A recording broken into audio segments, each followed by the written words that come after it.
বাংলা সাহিত্যের রোমাঞ্চকর কিছু গল্প দিয়ে সাজানো আমার এই বিশেষ নিবেদন উইকেন্ড সাসপেন্স। আজকের গল্প তারাও আসে। গল্পের লেখক মানবেন্দ্র পাল। গল্প পাঠে আমি কৌশিক। শুরু হচ্ছে তারাও আসে। এই রকম একটা বীভৎস দৃশ্য দেখতে আসার ইচ্ছে আমার মোটেই ছিল না। এলাম শুধু আমার বন্ধু পশুপতির একান্ত অনুরোধে। থানার ওসি রমেন মজুমদারের সঙ্গে আমার বেশ আলাপ ছিল। ওকে বললাম, আমার এক বন্ধুর খুব ইচ্ছে ডেড বডিটা একবার দেখে। আপনার আপত্তি না থাকলে ওকে একবার আমার সঙ্গে নিয়ে যাই।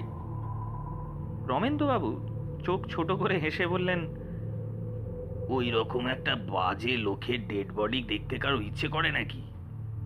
বললাম, আসলে আমার বন্ধুটি ওইসব নিয়ে অল্প স্বল্প চর্চা করে কিনা, সাধুজিকেও ভালোভাবেই চিনত। তার মানে আপনার বন্ধু ওইসব প্রেত চর্চা করেন নাকি? হ্যাঁ, ওটা ওর এক ধরনের শখ আর কি। বেশ, নিয়ে আসুন, আধ ঘন্টার মধ্যে আমরা স্টার্ট করব। পশুপতি যাকে বলে নিপাট ভালো মানুষ, তাই বিয়ে থাও করেনি। আত্মীয় বলতেও তেমন কেউ নেই। শহরের একটেরে একটা পুরনো দোতলা বাড়ির নিচের তলায় থাকে। দোতলায় থাকে ভাড়াটে। বাড়িটা তার পিসিমার। পিসিমার কাছেই ও মানুষ হয়েছে। পিসিমার মৃত্যুর পর তার মোটা রকম সম্পত্তি পেয়েছে বটে, কিন্তু পিসিমার অভাবটা সে মর্মে মর্মে বোঝে। বাস্তব জীবনের কোনো অভিজ্ঞতাই তার নেই। এতদিন যা কিছু তার দরকার ছিল সব পিসিমাই করে দিতেন। আজ পিসিমার অভাবে সে লক্ষ্মী ছাড়া না হলেও ছন্ন ছাড়া তো বটেই। ভাগ্যিস দোতলায় ভাড়াটেটা ছিল, তাই দরকারে সাহায্য পেয়ে বেঁচে যায়। বেটে খাটো মানুষ, ছোট করে কাটা চুল, মোটা মোটা আঙুলের চারটে পাথর বসানো আংটি ঝলমল করে, পরনে আধময়লা ধুতি আর গায়ে ফতুয়া। ফতুয়ার পকেট দুটো অস্বাভাবিক রকম বড়, আর সেই পকেট দুটোই থাকে নানা রকম স্টোন, লোহার এক টুকরো পাত, একটা ম্যাগনিফাইং গ্লাস, একটা ছোট পেন্সিল আর একটা নোট বই। একটা প্রাইভেট কোম্পানিতে সে সামান্য মাইনের কাজ করে। এমন চাকরি না করলেও তার কিছু জেয়স্ত না, তবু সে করে। সেটা ওর পিসিমার আদেশ পালনের জন্যই করে। তিনি বলতেন, চাকরি কখনো ছাড়বে না বাবা। নিজের উপার্জন করা অর্থের সম্মানই আলাদা, তা টাকার অঙ্ক যাই হোক। আর পিসিমা ঘড়ির কাঁটা ধরে ঠিক 9:30 অফিস রওনা করিয়ে দিতেন বলে আজও সে ঠিক 9:30 পান চিবোতে চিবোতে পায়ে রবারের জুতো আর মাথায় ছাতা দিয়ে হেঁটে হেঁটে অফিস যায়। হেঁটে হেঁটেই যায়, কারণ পিসিমা তাকে যথাসম্ভব ট্রাম বাসে চড়তে নিষেধ করেছিলেন। অফিসে প্রায় 5 জন ঝাঁপিয়ে পড়ে, পশুপতিদা আমার হাতটা দেখে দিন। পশুপতি কাউকে ফেরায় না। পকেট থেকে ম্যাগনিফাইং গ্লাস বের করে এক একজনের হাত দেখে। মাঝে মাঝে নোট বইটা বের করে কি সব অঙ্ক কষে। হাত দেখা গ্রহ নক্ষত্রের অবস্থান গণনা করা ছাড়া আরেকটা শখ হলো তার প্ল্যানচেট করা। এই শখটা ওর বেড়েছে পিসিমার মৃত্যুর পর। হরতনের মতো কাঠের প্ল্যানচেট নয়, ও প্ল্যানচেট করে কাপ দিয়ে। মেঝেতে চক্করে দিয়ে একটা বৃত্ত আঁকে। বৃত্তের গায়ে এ থেকে জেড পর্যন্ত লেটারগুলো লেখে। বড় বৃত্তের মধ্যে আরও একটা ছোট্ট বৃত্ত, সেখানে বেশ পরিষ্কার পরিচ্ছন্ন চা খাওয়ার একটা কাপ উল্টো করে বসিয়ে দেয় তার উপর। আর সেই কাপটার উপরে আলতো করে আঙুল ছুঁয়ে পরলোকগত অপরিচিত কোনো আত্মাকে স্মরণ করে। ঘরে তখন জ্বালিয়ে দেয় হালকা নীল আলো। কাছেই ঢলে ধূপ। টু শব্দটি নেই। একটু পরেই কাপটা নড়ে ওঠে। পশুপতি গলা কাটো করে অশ্রুরুদ্ধ কণ্ঠে জিজ্ঞেস করে, কে পিসিমা? উত্তরে কাপটা আঙুল শুদ্ধ চলে যায় প্রথমে ওয়াই, তারপর ই, আর তারপর এস এর কাছে, অর্থাৎ ইয়েস। অথচ শুনেছি পিসিমা ইংরেজি লেখাপড়ার বিন্দু বিসর্গেও জানেন না। যাই হোক, এইভাবেই প্রায় নির্জন ঘরে বসে রাতের বেলায় পিসিমাকে সে ডাকত আর প্রশ্ন করে করে উত্তর জেনে নিত। যেমন কখনো জ্বর হলে জিজ্ঞেস করতো কোন ডাক্তারকে দেখাবো, কী খাবো, কিংবা অফিসে অনেকেই বেশ কিছু টাকা ডবল করার জন্য ফিক্সড ডিপোজিট করে, আমিও করব কি। প্রশ্ন করার 2 মিনিট পরেই কাপটা আঙুল সমেত প্রথমে চলে যায় ওয়াই এর কাছে, তারপর ই এর কাছে, তারপর এস এর কাছে। পশুপতি নিশ্চিন্ত মনে 10,000 টাকা জমা করে দেয়। একদিন পিসিমাকে ডেকে বলল একজন তান্ত্রিক গোছের সন্ন্যাসী এসেছে, আমি তার কাছে গিয়েছিলাম। উনি প্রতি শনিবার ওর কাছে যেতে বলেছেন। সন্ন্যাসীকে দেখলে ভয় হয়, নাম করা সাধু। ওর কাছে যাব কি? উত্তর পাওয়ার আগেই নাকি লোডশেডিং হয়ে যায়। তারপর পিসিমাকে আর ডাকা হয়নি। এই সব কথাই পশুপতি আমাকে অকপটে বলে। আমার মতো বিশ্বস্ত বন্ধু ওর আর নেই। বলা বাহুল্য, আমরা এই আধপাগলা বন্ধুটির কাজকর্ম কথাবার্তায় বেশ উপভোগই করি। ওর মুখেই সাধুর খবর শুনলাম। কোথা থেকে যেন এক অলৌকিক শক্তিসম্পন্ন সাধুটি এসেছেন, শহরের বাইরে আস্তানা গেড়েছেন। নাম শঙ্করানন্দ। মাঝে মাঝে বিশেষ দিনে গভীর রাতে সাধুজির কাছে কিছু লোক আসেন। ভদ্রলোকই বলা যায়। গভীর রাতে সাধুজি নাকি প্রেত নামান। যারা সেখানে যান তাদের প্রত্যেকের 3টি করে প্রশ্নের উত্তর কোনো অশরীরী আত্মার কাছ থেকে পাওয়া যায়। আমার বন্ধুটিও প্রায় সেই প্রেত নামানোর চক্রে যোগ দেয়। ওর মুখেই শুনেছি রাত 2টোর পর নির্দিষ্ট সময়ে একটা ছায়া মূর্তি ঘরের দেওয়ালে ভেসে ওঠে। তাকে যা প্রশ্ন করা হয় তার সঠিক উত্তর পাওয়া যায় সাধুজির গলা থেকে। সাধুজির ক্রিয়াকলাপে পশুপতির আগ্রহী হওয়ার প্রধান কারণ হলো, প্রথম যেদিন সে সাধুজির ডেরায় গিয়েছিল, সাধুজি নাকি চোখ বুঝেই তার নাম ধরে ডেকেছিল। বলেছিল, এসো পশুপতি, তোমার অপেক্ষাতেই আছি। পশুপতি তো শিউরে উঠেছিল। আশ্চর্য, সাধুজি তার নাম জানলেন কি করে? শুধু নাম জানাই নয়, তিনি তার অপেক্ষাতেই আছেন। অদ্ভুত। সাধুজি শুধু বাংলাতেই নয়, কাউকে হিন্দিতে, কাউকে ইংরেজিতে সম্বোধন করেন। তারপর থেকেই সাধুজির কাছে পশুপতির যাওয়া আসা শুরু হয়। কথায় কথায় পশুপতি তাকে জানিয়েছিল তার প্ল্যান সেট করার কথা। শুনে সাধুজি খুব খুশি হয়েছিলেন। পরে নাকি বলেছিলেন তিনিও প্ল্যান সেট করবেন। তার কাছে দারুণ একটা জিনিস আছে, সেটা পশুপতিকে দেখাবেন। শুনে পশুপতি আনন্দে আবেগে একেবারে রোমাঞ্চিত হয়েছিল। কিন্তু পশুপতির দুর্ভাগ্য, তার এই অলৌকিক শক্তিসম্পন্ন সাধুজি গত রাতে রহস্যজনকভাবে মারা গেছেন। রাতে কেউ নাকি দূর থেকে তার মর্মান্তিক আর্তনাদ শুনতে পেয়েছিল, মাত্র একবার। সকালবেলা দরজা খুলে দেখে সাধুজি দরজার ওপারে মরে পড়ে আছেন। পুলিশ অবশ্য অনেক আগে থেকেই সাধুজির ওপর নজর রাখছিল। ওদের মতে সাধুজি 1 নম্বরের ভণ্ড, কোনো বিশেষ মতলবে এখানে ডেরা বেঁধেছে। তবে এখনো তেমন কোনো প্রমাণ পুলিশ পায়নি। যাই হোক, আমরা যখন জিপ থেকে নামলাম তখন বেলা প্রায় 11:30। শহর থেকে বেশ খানিকটা দূরে মাঠের শেষে একটা টালির ঘরে সাধুজির ডেরা। জায়গাটা নির্জন, লোক বসতি কম, পেছনে গভীর জঙ্গল। ঘরের সামনে কিছু লোকের ভিড়, সবার চোখে মুখে ভয়। দরজার কাছেই দাঁড়িয়েছিল একজন কনস্টেবল। ভেতরে ঢুকলাম। একটাই মাত্র ঘর, ঘরে কোনো আসবাবপত্র নেই। একটা বাঘশাল মেঝেতে পাতা, একটা কমণ্ডলু, গোটা 5 মরার খুলি, একটা বিশাল ত্রিশূল। ঘরের মাঝখানে কিছু পোড়া কাঠ, বোধহয় হোম টোম কিছু করা হয়েছিল। পেছনে একটা দরজা, দরজাটা জঙ্গলের দিকে যাওয়ার। সেই দরজাটার ওপরই পড়েছিল শঙ্করানন্দের বিশাল দেহ। দেখেছো পশুপতি, কি ভয়ঙ্কর! ঘাড় ঘুরিয়ে তাকালাম, কিন্তু পশুপতি তখন পাশে ছিল না। ঘরে সবাই যখন মৃতদেহটাকে নিয়ে ব্যস্ত, ও তখন ঘরের অন্যদিকে কিছু যেন একটা খুঁজে বেড়াচ্ছিল। অথচ সাধুজির মৃতদেহটাই শেষবারের মতো দেখার জন্যই নাকি তার আশা। ওসি দেহটার হাতে পেটে লাঠি দিয়ে এদিক ওদিক করে কি যেন দেখল, দেখার পর নোট করে নিল। জিজ্ঞাসা করলাম, কি মনে হয়, মার্ডার কেস নাকি? ওসি একটা সিগারেট ধরিয়ে হালকাভাবেই বললেন, কে যে কিসের স্বার্থে মার্ডার করবে বলুন? মার্ডার করার পেছনে তো একটা মোটিভ থাকতে হবে।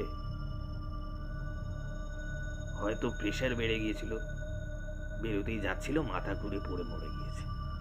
পোস্টমর্টম করলেই বোঝা যাবে। এই বলে কনস্টেবলদের মৃতদেহটা গাড়িতে তুলে দিতে বললেন। ইচ্ছে করে আমি আর কথা বাড়ালাম না, কি দরকার। ফেরার পথে রমেন্দুবাবু শহরের মুখে আমাদের নামিয়ে দিয়ে অন্য জায়গায় চলে গেলেন। আমরা একটা রিক্সা নিয়ে নিলাম। পশুপতিকে এতই গম্ভীর মনে হচ্ছিল যে অনেকক্ষণ ওর সঙ্গে কথা বলতে পারলাম না। বুঝতে পারছিলাম সাধুজির এই হঠাৎ মৃত্যুতে সে খুব কষ্ট পেয়েছে। একটু পরে বললাম, তোমার খুব মন খারাপ হয়ে গেছে তাই না? ও একটা দীর্ঘ নিঃশ্বাস ফেলে বলল, হ্যাঁ, সেটাই তো স্বাভাবিক। ওর কাছে যেতাম, ওর স্নেহ পেয়েছিলাম। উনি আমাকে অনেক গোপন কথাও বলেছিলেন। আর কিছুদিন গেলে আমিও অলৌকিক কিছু করতে পারতাম। রিক্সাটা একটা ঝাঁকানি দিয়ে মোড় ফিরল। বললাম, সাধুজির মৃত্যুটা তোমার কিরকম মনে হয়? ও চট করে কোনো উত্তর দিল না। একটু ভেবে পাল্টা প্রশ্ন করল, তোমার কি মনে হয়? বললাম, ওসি তো বললেন প্রেসারে মাথা ঘুরে পড়ে গিয়ে আর কি। বাধা দিয়ে পশুপতি বলল, ওসি তো কোনো গুরুত্বপূর্ণ তথ্য আর দিলেনই না। বরঞ্চ বলা যেতে পারে এই ব্যাপারটাকেই তিনি গুরুত্ব দিলেন না। যা বললেন তা তো শুধু অনুমান ছাড়া আর কিছুই নয়। একটু থেমে বলল, স্বাভাবিক স্ট্রোককে মৃত্যু যদি হতো তাহলে চোখ কি ওইভাবে ঠেলে বেরিয়ে আসতো? বললাম, সে কথা আমারও মনে হয়েছে। তারপর খেয়াল করেছিলে বোধহয় লোকগুলো বলছিল গভীর রাতে সাধুজির আর্তনাদ শুনতে পেয়েছিল। হ্যাঁ, তাও নাকি একবার? হ্যাঁ, একবারই। অর্থাৎ দ্বিতীয়বার চিৎকার করার সময়টুকু উনি পাননি। একটু থেমে ভাঙা ভাঙা গলায় পশুপতি বলল, সাধুজির পাথরের মতো শরীরটা তো দেখলেই। তাছাড়া আমি বিশ্বাস করি ঐশ্বরিক শক্তিও তিনি শক্তিমান। সেই মানুষ যদি সত্যি আর্তনাদ করে থাকেন তাহলে বুঝে দেখো তো কতটা না তিনি ভয় পেয়েছিলেন। আমি রিক্সাওয়ালার কান বাছিয়ে বললাম, তাহলে তুমি কি মনে করো, এটা খুন? পশুপতি বিজ্ঞের মতো ঠোঁটের ফাঁকে এক চিলতে হাসি ফুটিয়ে তুলে বলল, সেটাই তো রহস্য। অবশ্য আমি কিছুটি একটা অনুমান করতে পারি, তবে তা মাননীয় ওসি মহাশয়ের সঙ্গে অনুমানের মিল হবে এমন কোনো কথা নেই। আমার অনুমান আমি জানি একেবারে 100% ঠিক, কিন্তু সে কথা বলা যাবে না, লোকে পাগল বলবে। মনে মনে বললাম, ঠিকই কথা, কেননা তুমি নিজেই তো একটা পাগল। কাজেই প্রলাপ ছাড়া তুমি আর কি বলবে। আমি আর ওই প্রসঙ্গে না গিয়ে বললাম, তা তুমি সারা ঘরে কি খুঁজে বেড়াচ্ছিলে? ও তেমনই চটজলদি জবাব দিল, যা পাওয়ার জন্য আমি এখানে এসেছিলাম। পাওয়ার জন্য? হ্যাঁ, পাওয়ার জন্য, খুবই সামান্য জিনিস। বলে পশুপতি সিট থেকে একটু উঁচু হয়ে ফতুয়ার সেই বিরাট পকেট থেকে জিনিসটা অতি গোপনে বাইর করে দেখালো। এটা আবার কি? দেখতেই তো পাচ্ছ।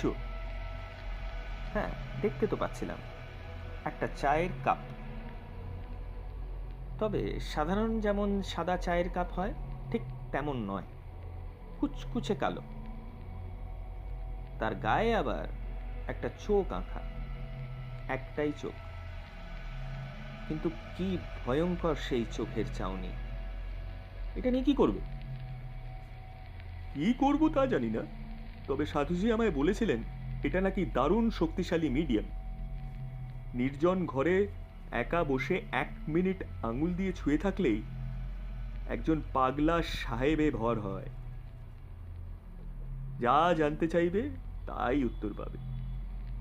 মাঝে মাঝে সে নিজে থেকেই কিছু উপদেশ দেয়, নির্দেশ দিতে পারে, এই কাপের সাহায্যে অসাধ্য সাধন করা যাবে, তবে মাসে মাত্র একদিন, আমাবস্যার রাতে। বলতে বলতে পশুপতির গলা উত্তেজনায় কেঁপে উঠল। একটু সামনে নিয়ে বলল, সাধুজি সম্প্রতি তিব্বত গিয়েছিলেন। সেখানে এক বৃদ্ধ লামার সঙ্গে তার দেখা হয়। কাপটা সেই লামারই। লামার কাছ থেকে সাধু কাপটা নিয়ে চলে আসেন। তা আমি বললাম, সাধুজি কাপটা লামার কাছ থেকে নিয়ে চলে আসেন মানে? উনি কাপটা পেলেন কি করে? আমি সে প্রশ্ন সাধুজিকে করেছিলাম। উনি হেসে বলেছিলেন, ইচ্ছের জোরে। ইচ্ছের জোরে? হ্যাঁ, ইচ্ছের জোরে। ব্যাস ওইটুকুই আমাকে বলেছিলেন, বাকিটা তুমি বুঝে নাও। বুঝতে অসুবিধে হয়নি। ইচ্ছে পূর্ণ করার জন্য মানুষ অনেক কিছুই করতে পারে। দুর্বল বৃদ্ধ লামা কি আর ওই দুর্দান্ত সাধুজির জোর সহ্য করতে পেরেছিলেন? কিন্তু সাধুজি বোধহয় এটা এতদিন ব্যবহার করতে পারেননি। ওটা ব্যবহার করেছিলেন কাল, আমাবস্যার আগে, আর তাই এই পরিণতি তার। বলেই পশুপতি আমার হাত থেকে কাপটা ছোঁ মেরে কেড়ে নিয়ে পকেটে পুরে রাখল। কিন্তু কাপটা নিয়ে এসে কি ভালো করলে? কেন, খারাপ কি করলাম? বললাম, দেখো, এসব যদিও আমি বিশ্বাস করি না, তবুও সত্যি যদি কাপটার কোনো অলৌকিক ক্ষমতা থেকে থাকে, তাহলে হয়তো কোনো বিপদ ঘটতে পারে। কিসের বিপদ? তুমি হয়তো সেই পাগলা সাহেবের শক্তিকে সামলাতে নাও পারো। পশুপতি তাচ্ছিল্যের ভঙ্গিতে বলল, না পারার কি আছে? আমি তো নিয়মিত কাপ চালাই। সে চালায় আর এ চালায় তফাৎ আছে। তুমি কাপের মিডিয়ামে তোমার পরিচিত বিশেষ একজনকে ডাকো, আর এই কাপ সম্বন্ধে যা শুনলাম, না ডাকতেই এক পাগলা সাহেব ভর করে। দুটোতে অনেক তফাৎ আছে। পশুপতি গম্ভীর গলায় বলল, সে আমি ম্যানেজ করে নেব। সাধুজির জিনিস তার অনুমতি ছাড়া নিয়ে আসাটাও কিন্তু ঠিক হলো না। পশুপতি দাঁতের ফাঁকে হেসে বলল, এই রকম অলৌকিক জিনিস কেউ কাউকে দান করে না, কৌশলেই নিতে হয়। তাছাড়া এটা তো এখন বেওয়ারিশ জিনিস, তাই না? আমি আর কথা বাড়ালাম না। আমার কেমন যেন মনে হলো এই মাত্র যেসব কথা পশুপতির মুখে থেকে শুনলাম, এ যেন আমার বন্ধু পশুপতি নয়, অন্য কেউ। 3 দিন পর রাত তখন 12টা হবে। হঠাৎ ঘুম ভেঙে গেল। দরজায় কে ধাক্কা দিচ্ছে।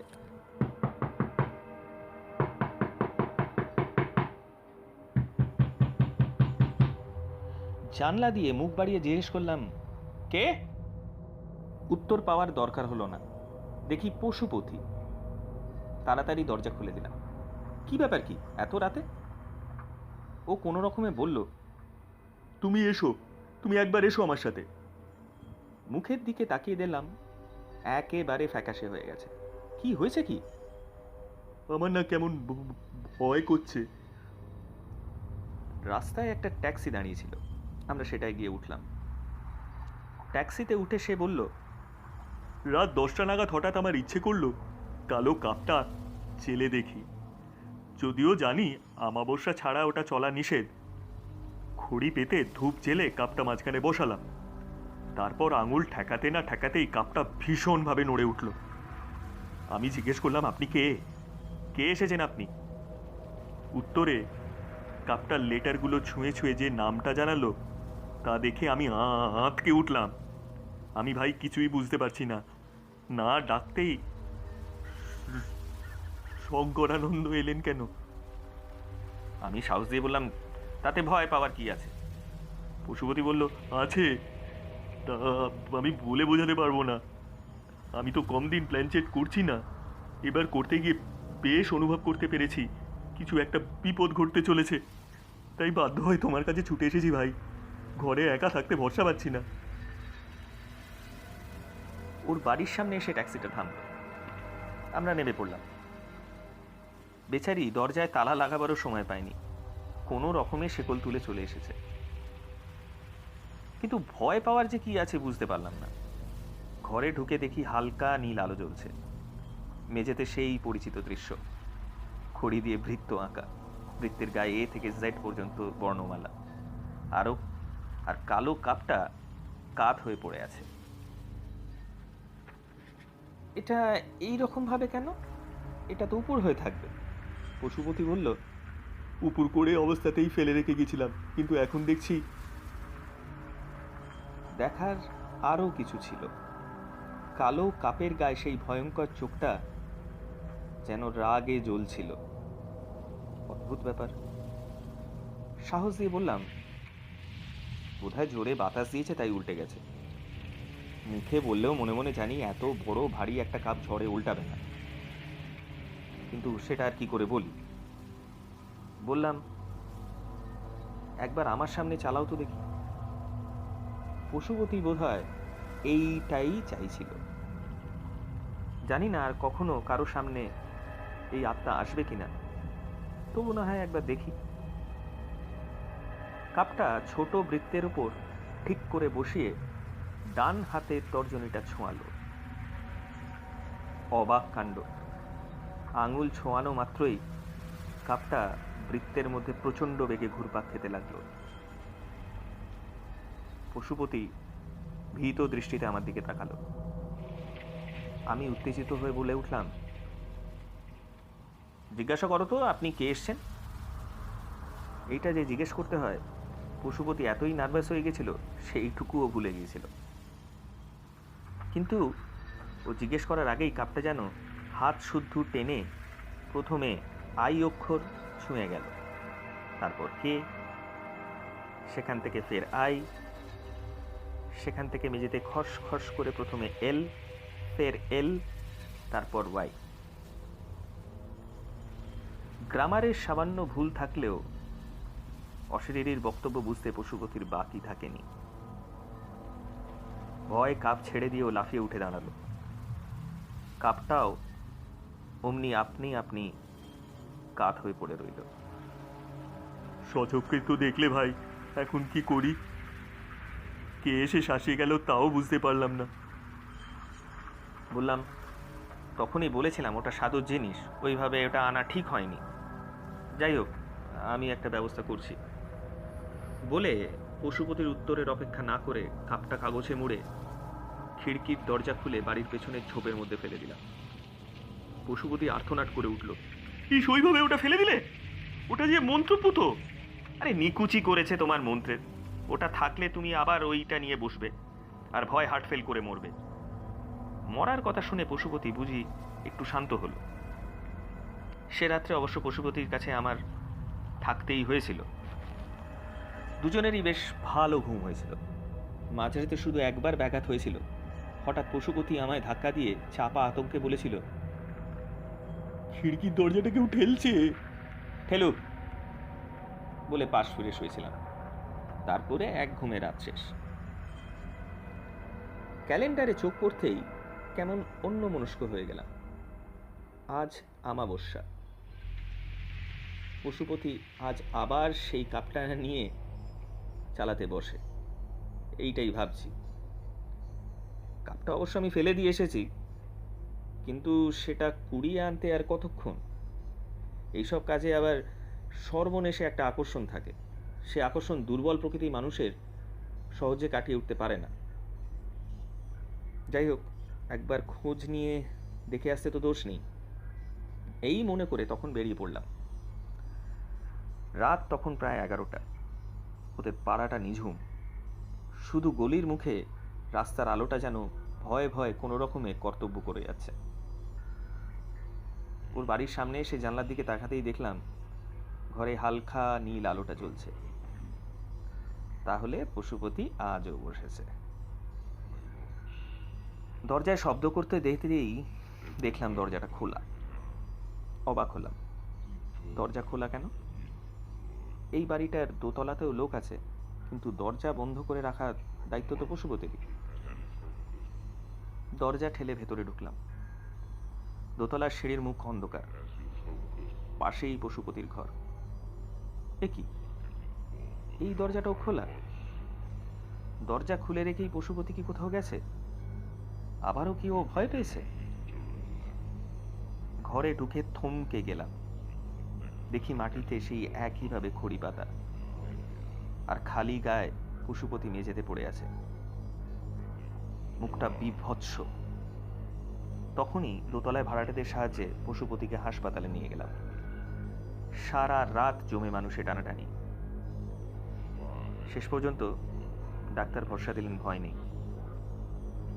যাক, অন্তত আমার সৌভাগ্য, ঠিক সময় আসতে পেরেছিলাম বলেই বন্ধুকে বাঁচাতে পেরেছি।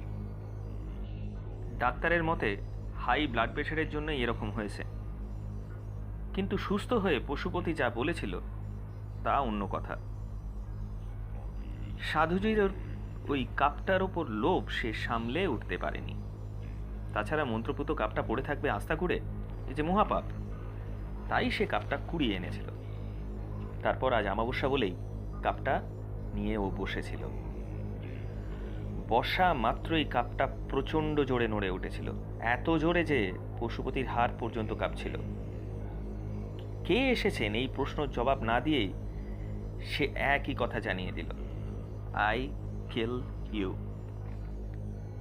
তারপর কাপটা আঙুলটা ঠেলে সরিয়ে মেঝেতে একটা বিদগুটে শব্দ করতে করতে এগিয়ে আসতে লাগলো চারদিকে। সে উঠে দাঁড়াবার আগেই কাপটা তার পা বেয়ে উঠে পড়ল। একটা শুধু ঠান্ডা হিম শীতল স্পর্শ, তারপর আর কিচ্ছুরই ওর মনে নেই। যাক, এই যাত্রায় ও বেঁচে গেল, কিন্তু কাপটা অদৃশ্য। সেটা যে কোথায় গেল জানতে পারা যায়নি। তারপর অনেক দিন পর্যন্ত দুটি দুর্ঘটনা আমাকে ভাবিয়ে তুলেছিল, সাধুজির মৃত্যু আর পশুপতির মৃত্যুর মুখ থেকে কোনো রকমে ফিরে আসা। এই দুটি ঘটনার পেছনে কোনো অদৃশ্যের শক্তির হাত। দুই অপরাধীকেই কি শাস্তি দিয়ে গেল কাপটা? পশুপতির অপরাধ তুলনামূলক কম বলেই কি সে বেঁচে গেল? এইসব প্রশ্নের উত্তর আজও পর্যন্ত খুঁজে পাইনি। শুনছিলেন মানবেন্দ্র পালের লেখা তারাও আসে। গল্প পাঠে আমি কৌশিক। আগামী সপ্তাহে আবার ফিরে আসবো আরও একটা নতুন গল্প নিয়ে।